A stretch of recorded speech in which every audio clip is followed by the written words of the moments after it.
Hello students, today we are going to discuss about next part of the endocrine system is the thymus gland. ठीक है, thymus gland. तो ये देखिए, इसमें इससे पहले एंडोक्राइन सिस्टम में thyroid gland, parathyroid, next one is the thymus. Thymus gland देखिए, इससे रिलेटेड क्या क्या अपने काम के पॉइंट्स हो सकते हैं. थाइमस ग्लैंड एक्चुअली में देखा जाए तो ये कहाँ पर प्रेजेंट होती है.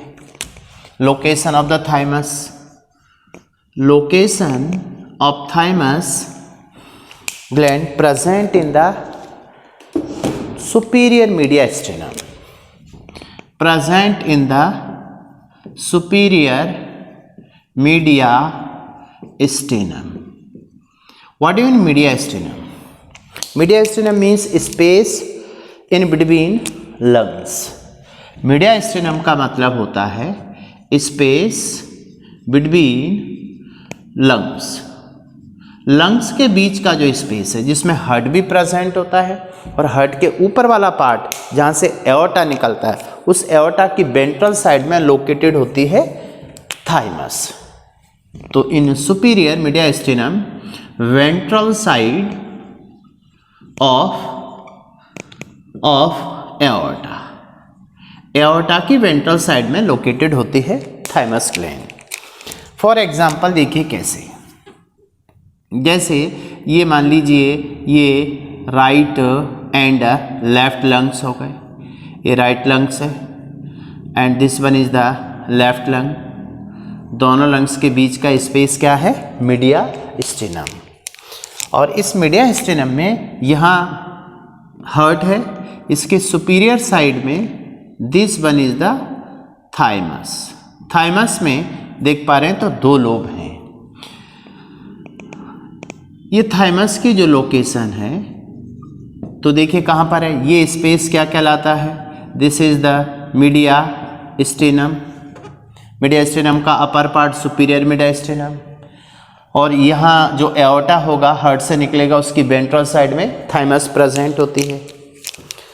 नेक्स्ट इसका स्ट्रक्चर देखें, स्ट्रक्चर ऑफ थाइमस. तो it has two lobed, two asymmetrical lobe, asymmetrical lobe, दो एसिमेट्रिकल लोब की बनी होती है. राइट लोब, इसका जो राइट लोब है is the large and left lobe is small. Right and left lobe दो की बनी होती है.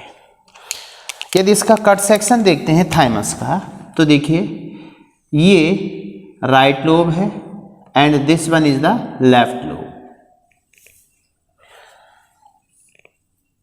This gland is surrounded by the capsule. ये इसका कैप्सूल है. एंड इंट्रा ग्लैंडुलर मटेरियल, ये ग्लैंड के अंदर का material differentiated into two part. Outer one, outer part of this gland, ये आउटर पार्ट, और ये this one is the outer part. Outer part is the cortex. Cortex means इसका जो outer part है, इसमें प्रेजेंट होती हैं mature lymphocyte. Mature lymphocyte present mainly इसमें पाई जाती है mature lymphocyte in the cortex. And it's a central part, this one is the medulla. In medulla few lymphocytes, कुछ लिम्फोसाइट होती हैं, बट इनका नेचर फेगोसाइटिक होता है लिम्फोसाइट का.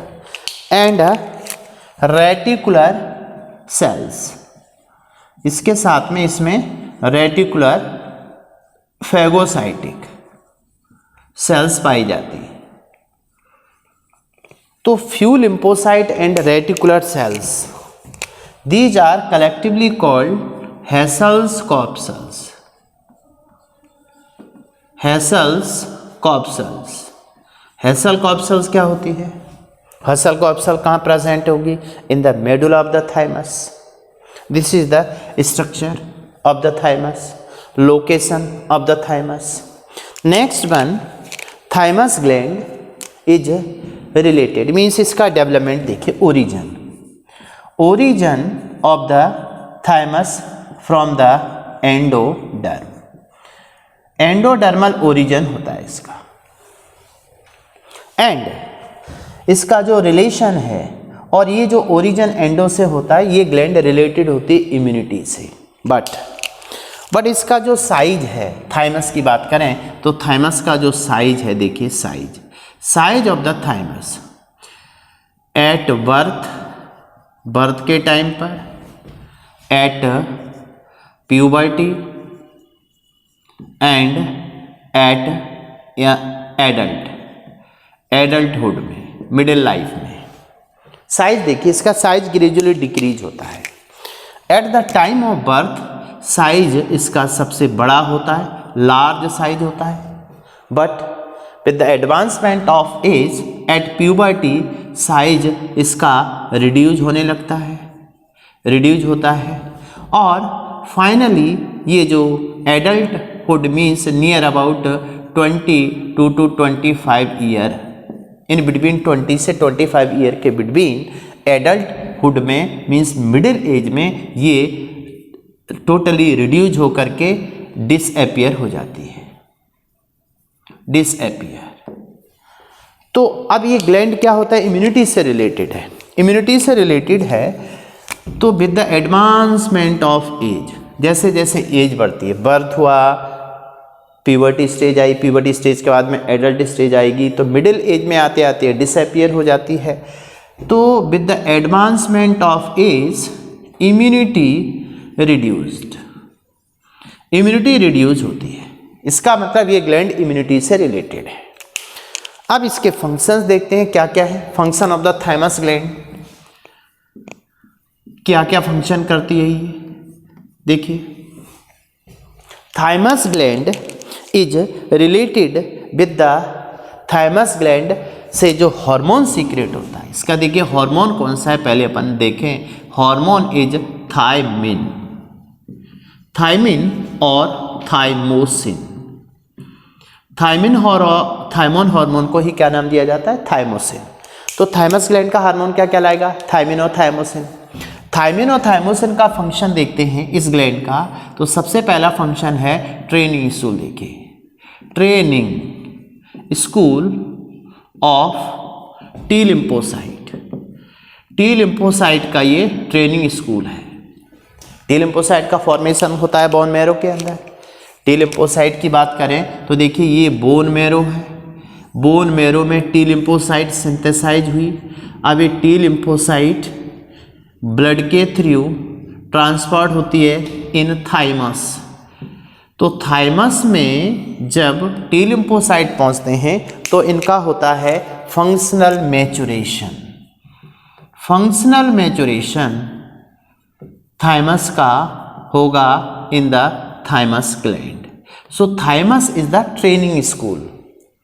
थाइमस में जब तक टी लिम्फोसाइट नहीं पहुंचते तब तक इनमें फंक्शनल मैच्योरिटी नहीं आती, मीन से फेगोसाइटिक सेल होती है टी लिम्फोसाइट. तो इसके लिए जो मैच्योरेशन है वो आता है थाइमस के अंदर. So it is called T cell. And उसके बाद में अब ये जो टी लिम्फोसाइट हैं, फॉर एग्जांपल देखिए टी लिम्फोसाइट है, ये कहाँ पहुँचता है? थाइमस में. और थाइमस के बाद में टी लिम्फोसाइट ये stored in, T lymphocyte stored in देखिए कहाँ कहाँ पर? Lymphatic organ. Lymphatic organ like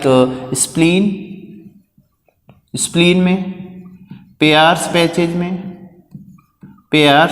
patches and lymph node. यहाँ पर इनका स्टोरेज होगा थाइमस का. तो थाइमस जो ग्लैंड होती है उस थाइमस ग्लैंड के अंदर टी लिम्फोसाइट का मैच्योरेशन होता है. But synthesis of the T lymphocyte in the bone marrow. Bone marrow से बन के ब्लड में आती हैं, ब्लड के थ्रू थाइमस में पहुंचती हैं, फंक्शनल मैचुरेशन होता है। उसके बाद ये टी लिम्फोसाइट स्टोर्ड होते हैं lymphatic organs like spleen, Peyer's, patches and lymph node. दूसरा, ये जो टी लिम्फोसाइट का मैचुरेशन हुआ, देखिए सेकंड फंक्शन है production of the antibody, production of antibody by T lymphocyte. तो टी लिम्फोसाइट द्वारा एंटीबॉडी का प्रोडक्शन होगा। इसका मतलब ये ग्लैंड इम्यूनिटी से रिलेटेड है। बर्थ के टाइम पे सबसे ज़्यादा इम्यूनिटी होती है, जैसे जैसे एज बढ़ती है तो थाइमस डीजेनरेट होती जाती है and finally disappear in the middle age. So immunity gradually decreases, reduces with the advancement of the age. तो अगला क्वेश्चन बनेगा कि कौन सी ऐसी ग्लैंड जो इम्यूनिटी प्रोडक्शन से रिलेटेड है, मीन्स जिसमें टी लिम्फोसाइट मैच्योर होते हैं, इम्यूनिटी से रिलेटेड है, तो एंटीबॉडी प्रोड्यूस होते हैं। सो रिलेटेड विद, इसका जो रिलेशन है रिलेटेड विद इम्यूनिटी, इम्यूनिटी से रिलेटेड ग्लैंड होती है। नेक्स्ट फंक्शन इसमें दूसरा देखते हैं कि third one is the related with AIDS. ये ग्लैंड एड्स से रिलेटेड होती है। देखिए कैसे रिलेटेड विद एड्स। एक्चुअल में क्या होता है, जो HIV है, human immunodeficiency virus, HIV kill to helper T cell, helper T cell. T cell का टाइप होता है helper T cell. Helper T cell को किल करता है। Helper T cell T lymphocyte का टाइप है, इसलिए एड्स से रिलेटेड ग्लैंड कौन सी होती है, thymus. And fourth one related with ageing, with ageing, ageing से भी रिलेटेड होती है। एजिंग से रिलेटेड कैसे होगी, देखिए जैसे ही ये ग्लैंड डीजेनरेट होती है तो धीरे धीरे इम्यूनिटी क्या होती जाती है, डिक्रीज। तो ये किससे रिलेटेड होगी, एजिंग से। मतलब इस ग्लैंड के डीजेनरेट होने से क्या स्टार्ट हो जाती है, एजिंग बॉडी में सबसे ज़्यादा दिखने लगती है, क्योंकि लाइफ का जो पीक पॉइंट होता है जहाँ पे बॉडी सबसे ज़्यादा एक्टिव होती है वो होता है age of 30 year. After 30 year पर ईयर 0.2% से बॉडी डिक्रीज होती है, और ये जैसे जैसे एज बढ़ती जाती है तो ये 0.2% डिक्रीजन पर ईयर ये बाद में जाकर के दिखने लगता है। तो एजिंग स्टार्ट हो जाती है इस ग्लैंड के डिसअपियर होने से। सो it is called ageing gland. And this gland also related with rejection of graft. Rejection of graft क्या है ये, रिजेक्शन ऑफ ग्राफ्ट का मतलब देखिए, रिजेक्ट करना किसको, ग्राफ्ट को।